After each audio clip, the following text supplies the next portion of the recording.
अमावस्या की काली अंधेरी रात थी, इसलिए आसमान में चांद नजर आने का तो सवाल ही नहीं पैदा होता था। लेकिन बरसात का मौसम होने और आसमान में काले बादल छाए होने की वजह से तारे भी नजर नहीं आ रहे थे। आसपास के जंगलों से सुनाई देने वाले सियारों का करुण रुदन, आसपास के गुंडों के पानी में पैदा हुए बरसाती मेंढकों की टर-टर और पेड़ पौधों के पत्तों की खर-खर की आवाजें आपस में मिलकर इस डरावने माहौल को और अधिक डरावना बना रही थी। अचानक आसमान में कुछ पलों के लिए चमकने वाली बिजली ने जैसे सामने करीब 300 मीटर की दूरी पर मौजूद पुराने किले की दर्शन कराए, वैसे ही अपनी टीम के साथ घनी झाड़ियों के बीच छुपा लेखन कांप उठा। क्या हुआ भाई? लखन से सटकर खड़े राम नरेश को उसके बदन की कंपन का एहसास हुआ तो उसने सवाल किया, भाई, मुझे बिजली की रोशनी में उस किले के सामने एक भूत नजर आया। लखन ने कपकपाते स्वर में जवाब दिया, भूत तो नहीं, मुझे भी नजर आया। रघुवीर की बात सुनकर लखन के बदन की कपकपी बढ़कर मलेरिया बुखार की रोगी तरह हो चुकी थी। रघुवीर, ये वैसे ही डरा हुआ है, इसे और मत डराओ। अरे, इसे इतना डर लगता है तो पुलिस विभाग में भर्ती ही क्यों हुआ? मजे से अपने बाप की हेयर सैलून पर बैठकर लोगों के बाल के साथ साथ उनकी जेब भी काटता।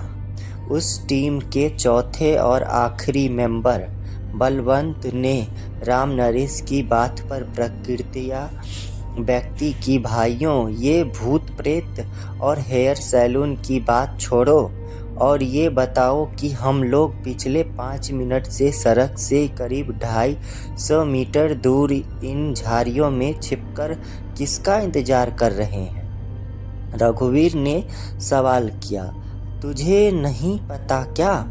जवाब में राम नरेश बोला, कैसे पता होगा यार, मैं मदन के साथ मिलानपुर से एक मुजरिम पकड़कर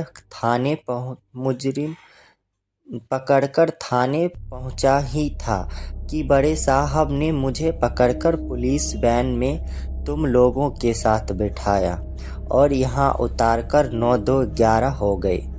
कोई बात नहीं, मैं तुझे बता देता हूँ कि हम लोग यहाँ किस मकसद से छिपकर इस भूतिया किले और उसके सामने वाली सड़क पर नजर रख रहे हैं। तुझे इस क्षेत्र में पिछले 5-6 माह से हर अमावस्या की रात को पति पत्नी या प्रेमी प्रेमिका के एक जोड़े की इस सड़क से गायब होने और दूसरे दिन उसके सरकटी लाश इस सड़क पर मिलने की तो जानकारी है ना? ये बात तो इस इलाके का बच्चा जानता है। इसलिए तो इस इलाके का कोई व्यक्ति अमावस्या की रात को इस सड़क से कितना जरूरी काम क्यों ना हो सफ़र करना पसंद नहीं करता। हाँ, लेकिन हर अमावस्या की रात को दूसरे इलाके के कोई ना कोई पति पत्नी या प्रेमी प्रेमिका का जोड़ा हमारे विभाग की एडवाइजरी जारी करने और इस सड़क की कड़ी निगरानी करने के बावजूद उस अगवा करके सिर काटने वाले गिरोह के हाथ चढ़ ही जाता है। तो क्या हम लोग उस सिर काटने वाले गिरोह को पकड़ने के लिए खड़े हैं?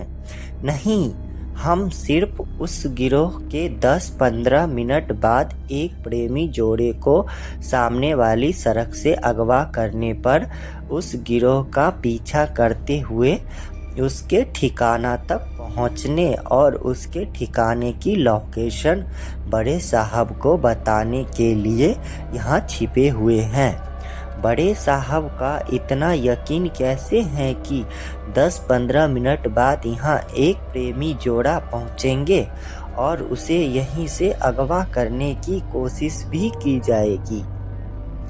प्रेमी जोड़े के 10-15 मिनट बाद यहाँ पहुँचने का यकीन इसलिए है क्योंकि प्रेमी जोड़े के पहुँचने की व्यवस्था बड़े साहब ने ही की है और यही से उसका अपहरण होने का यकीन इसलिए है क्योंकि इससे पहले गायब हुए सभी 6 जोड़ों की आखिरी मोबाइल लोकेशन इसी किले के आसपास मिली और इसके वाहन व मोबाइल भी इस किले के आसपास से ही बरामद हुए।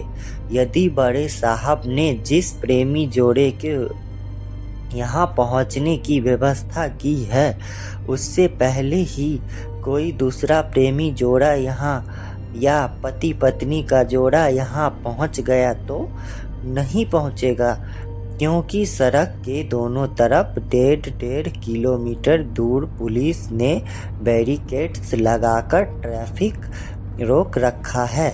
इसलिए किसी भी दिशा से छोटे साहब की बाइक के अलावा कोई गाड़ी नहीं आ सकती। यानी उस गिरोह को चारा हमारा थाना का James bond sub inspector Rishabh खुद बना है। हाँ, और उसे चॉकलेटी वेब की प्रेमिका बनकर उसकी बाइक पर कौन आ रही है? हमारे थाने की नई ASI मोनिका शर्मा। अरे यार, आज तो मुझे SI ऋषभ की किस्मत से बहुत जलन हो रही है। इतनी जलन तो मुझे कभी उसके SI और मेरे सिर्फ हेड कांस्टेबल होने पर भी कभी नहीं हुई। यानी तुझे मोनिका मैडम के साथ उस सिर काटने वाले गिरोह का चारा बनने का मौका मिलता तो तू बन जाता। ना बोलने का सवाल ही पैदा नहीं होता। मोनिका मैडम को बाइक पर अपने पीछे बिठाकर सफ़र करने के लिए तो उस सिर काटने वाले गैंग का चारा बनाने तो बहुत छोटी बात है। इसके लिए मैं मौत का भी चारा बनने के लिए तैयार हो जाऊंगा। तो तू एक काम कर, यहाँ से सीधा भवानी मंदिर वाले मोड़ पर पहुँच जा। वहीं पर छोटे साहब बड़े साहब की टीम के साथ मोनिका मैडम को लेकर खड़े होंगे। मैं उन्हें कॉल करके बता देता हूँ कि तू चारा बनने के लिए तैयार है तो वो तेरे वहाँ पहुँचने तक रुक जाएंगे। वैसे भी छोटे साहब चारा बनने की जगह उसे गिरोह का पीछा करने वाली बड़े साहब की टीम में शामिल होना चाहते थे और बड़े साहब भी उन्हें अपनी टीम में रखना चाहते थे। लेकिन हमारे स्टाफ का कोई दूसरा आदमी चारा बनने के लिए तैयार नहीं हुआ, इसलिए उन्हें ही चारा बनना पड़ा। लगाओ उन्हें कॉल। रहने दे यार, खामखा वो परेशान डिले हो जाएंगे। आओ परेशान, 10-15 मिनट डिले होने से कोई फर्क नहीं पड़ेगा। अरे पर मैं मोनिका मैडम को बाइक पर बैठाने के लिए मौत का चारा बन गया तो मुझे तो फर्क पड़ेगा ना। कल तुम ही लोग मुझे 2 भागों में डिवाइड कर देखकर कहोगे कि यह बेवकूफ़ आदमी सिर्फ एक ब्यूटी क्वीन को 5-7 मिनट के लिए अपने पीछे बाइक पर बिठाने के चक्कर में कुत्ते की मौत मारा गया। साला बहुत ही शातिर है। ब्यूटी क्वीन को बाइक पर घुमाने का शौक भी पालता है और जान भी। नेक्स्ट पार्ट देखने के लिए हमारी YouTube चैनल को सब्सक्राइब करें, लाइक करें, कमेंट करें। Bye bye.